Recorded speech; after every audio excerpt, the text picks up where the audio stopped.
Hello friends, இப்போ நம்ம வந்து ரொம்பவே ருசியான சுறா புட்டு எப்படி செய்யலான்னு பார்க்கலாம். அதுக்கு நான் வந்து சுறாவை வந்து நல்லா கழுவி எடுத்து வச்சிருக்கேன். இப்போ இதை வந்து நல்லா சுடு தண்ணியில் போட்டு எடுக்கலாம். அப்போதான் அதில் இருக்கிற தோலெல்லாம் நமக்கு வந்து ஈஸியாக உரிக்க வரும்.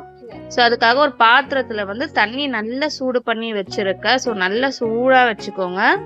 இப்போ அதுக்கு சுடு தண்ணியில் வந்து இந்த ஒரு சுறாவையாக பார்த்து நீங்கள் போடுங்க. போட்டுட்டு இது கொஞ்சம் நல்லா தண்ணி ஆறுறது வரை, அதாவது ஒரு 20 நிமிஷம் வரை நீங்கள் வந்து அப்படியே அதை சுறா உள்ளே போட்டுட்டு ஃப்ரீயாக விட்டுருங்க. இதை அந்த சுடு தண்ணியிலே வந்து கொஞ்சம் நல்லா வெந்துடும். அதேமாதிரி தோலெல்லாம் வந்து அதுவே தன்னால் உறிஞ்சி வந்துடும். ஒரு 20 நிமிஷத்துக்கு அப்புறமா தண்ணியிலேருந்து நம்ம அந்த சுறாவை எடுத்துடலாம். எடுத்தீங்கன்னாவே உங்களுக்கு தெரியும், தோலெல்லாம் நல்லாவே உறிஞ்சி வரும். பேலன்ஸ் இருக்கிற தோலையே நீங்கள் வந்து லேசாக கையை வச்சு எடுத்தீங்கன்னாவே உங்களுக்கு வந்து ஈஸியாக எடுத்துடலாம். ஸோ அந்த தோல்லாம் வந்து நல்லாவே ஈஸியாக நமக்கு வந்துடும். இது கொஞ்சம் லேசாக சூடாக இருக்குது. நீங்கள் செய்யும் போது நல்லா ஆறுனதுக்கப்புறமே நீங்கள் வந்து செஞ்சுக்கோங்க. ஸோ உங்கள் பார்த்தீங்கன்னா தெரியும் தோல் எவ்வளோ அழகாக ஈஸியாக நமக்கு வருதுன்னு. இப்போ எல்லா தோலையும் நம்ம எடுத்து வச்சிடலாம். எடுத்ததுக்கப்புறமா இதை சுறாவோட சென்டரில் வந்து ஒரு முள் இருக்கும். அந்த முள்ளை வந்து ரிமூவ் பண்ணிவிட்டு நம்ம வந்து இதை செய்ய ஆரம்பிக்கணும். அதுக்கு வந்து அதை ரெண்டாக நீங்கள் கொஞ்சம் பிச்சு எடுத்தீங்க அப்படின்னா அதில் இருக்கிற முள் வந்து நமக்கு ஈஸியாக வந்துடும். கொஞ்சம் சூடாக்கனால தான் எடுக்க கொஞ்சம் கஷ்டமாக இருக்குது. ஆறிச்சு அப்படின்னா ஈஸியாக எடுத்துடலாம்.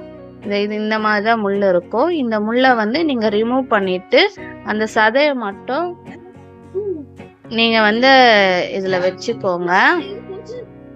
இப்போ நான் எல்லா முள்ளையும் எடுத்துட்டேன். இப்போ இதை வந்து நம்ம வந்து புட்டு மாதிரி உதிர்த்தணும். அதுக்கு முன்னாடி காரத்துக்கு வந்து மிளகுத்தூள் அதிகமாக ஆட் பண்ணிக்கோங்க. ஒரு 1.5 டீஸ்பூன்லேருந்து 2 டீஸ்பூன் வரை நீங்கள் மிளகுத்தூள் ஆட் பண்ணிக்கோங்க. அப்புறம் 1 டீஸ்பூன் குழம்பு மிளகாய் தூள், ஒரு 1/2 டீஸ்பூன் மஞ்சள் தூள், தேவையான அளவுக்கு உப்பு, இது எல்லாத்தையும் ஆட் பண்ணிவிட்டு நீங்கள் நல்லா வந்து இதை நல்லா மிக்ஸ் பண்ணி எடுத்துக்கோங்க. நம்ம வந்து இட்லிக்கெல்லாம் உப்புமா செய்யும் போது எப்படி உதிர்த்து எடுப்போமோ அதே மாதிரி இதையும் வந்து நல்லா உதிர்த்து நல்லா மிக்ஸ் பண்ணி எடுத்துக்கோங்க. நான் வந்து எல்லாமே ரொம்ப அப்படியே உதிர்க்கல, கொஞ்சம் கொஞ்சம் பீஸாஸாவோ நான் வச்சுருக்கேன். அப்போ தான் நம்ம சாப்பிடும் போது நல்லாயிருக்கும். ஸோ நம்ம எல்லாமே நல்லா உதிர்த்தாச்சு. அதே மாதிரி மசாலாவும் நல்லா மிக்ஸ் ஆயிடுச்சு. இப்போ நம்ம இதை தாளிக்கலாம். அதுக்கு அடுப்பில் ஒரு கடாய் வச்சுட்டு 3 கரண்டி எண்ணெய் ஊற்றிக்கிறேன்.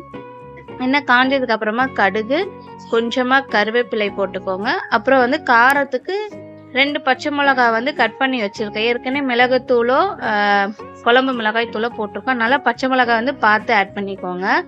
அப்புறம் நான் ஒரு 2 டீஸ்பூன் வந்து இஞ்சி, அப்புறம் 2 டீஸ்பூன் பூண்டு, ரெண்டுத்தையுமே நல்லா பொடியாக கட் பண்ணி வச்சுருக்கேன். ஸோ அதே இதில் ஆட் பண்ணிக்கோங்க. நல்லா பொடியாக கட் பண்ணிக்கோங்க. அப்போ தான் உங்களுக்கு சாப்பிடும் போது வந்து டிஸ்டர்ப் ஆகாமல் இருக்கும். ஸோ ரெண்டுமே புரிஞ்சதுக்கு அப்புறமா நான் வந்து மீடியம் சைஸில் ஒரு 5 வெங்காயத்தை வந்து நல்லா பொடியாக கட் பண்ணி வச்சுருக்கேன். வெங்காயம் இதுக்கு நிறையா சேர்த்திங்கன்னா ரொம்பவே நல்லாயிருக்கும். ஸோ அந்த வெங்காயத்தையே போட்டுட்டு இதுவும் நல்லா வந்து கொஞ்சம் கோல்டன் ப்ரௌன் ஆகட்டும். அது வரை நம்ம நல்லா மிக்ஸ் பண்ணி எடுத்துக்கலாம். ஸோ உங்களுக்கு பார்த்தீங்கன்னாவே தெரியும் நல்லா கோல்டன் ப்ரௌன் ஆகிடுச்சு. இப்போ இந்த டைமில் நம்ம சுறாவை எடுத்து வச்சோம் பார்த்தீங்களா, அந்த சுறாவை இதில் ஆட் பண்ணிவிட்டு நல்லா ஒரு தடவை மிக்ஸ் பண்ணி விட்டுக்கோங்க. நம்ம சுடு தண்ணியில் அதை போடும் போதே நல்லா அது வெந்திருக்கும். ஆனால் நம்ம மசாலாலாம் பச்சையாக தான் ஆட் பண்ணியிருக்கிறோம். ஸோ அந்த மசால் வாசனை நம்மளுக்கு போகணும். அதனால் லோ ஃப்ளேமில் ஒரு 3லேருந்து 4 நிமிஷத்துக்கு வந்து நல்லா இதை வந்து மிக்ஸ் பண்ணி விட்டுக்கோங்க. ஹை ஃப்ளேமு மீடியம் ஃப்ளேம்லலாம் வச்சிங்கன்னா உங்களுக்கு வந்து கொஞ்சம் ரொம்ப அடிப்பிடிக்க ஆரம்பிச்சிடும். அதனால் லோ ஃப்ளேம்லேயே வச்சுட்டு நல்லா வந்து ஒரு 3-4 நிமிஷத்துக்கு நல்லா மிக்ஸ் பண்ணி விட்டிங்கன்னா அந்த மசால் வாசனையும் வந்து அந்த பச்சை வாசனைலாம் கம்ப்ளீட்டாக உங்களுக்கு போயிடும். ஸோ எல்லாமே நல்லா மிக்ஸ் பண்ணி எடுத்துக்கலாம். ரொம்பவே சூப்பரான சுறா புட்டு ரெடி ஆகிடுச்சு. கண்டிப்பாக நீங்கள் ட்ரை பண்ணி பாருங்கள், அவ்வளோ டேஸ்ட்டாக இருக்கும். இது வந்து நீங்கள் ரசம் சாதம் அதுக்கெல்லாம் சாப்பிட்டீங்கன்னா ரொம்பவே நல்லா இருக்கும், சூப்பராக இருக்கும்.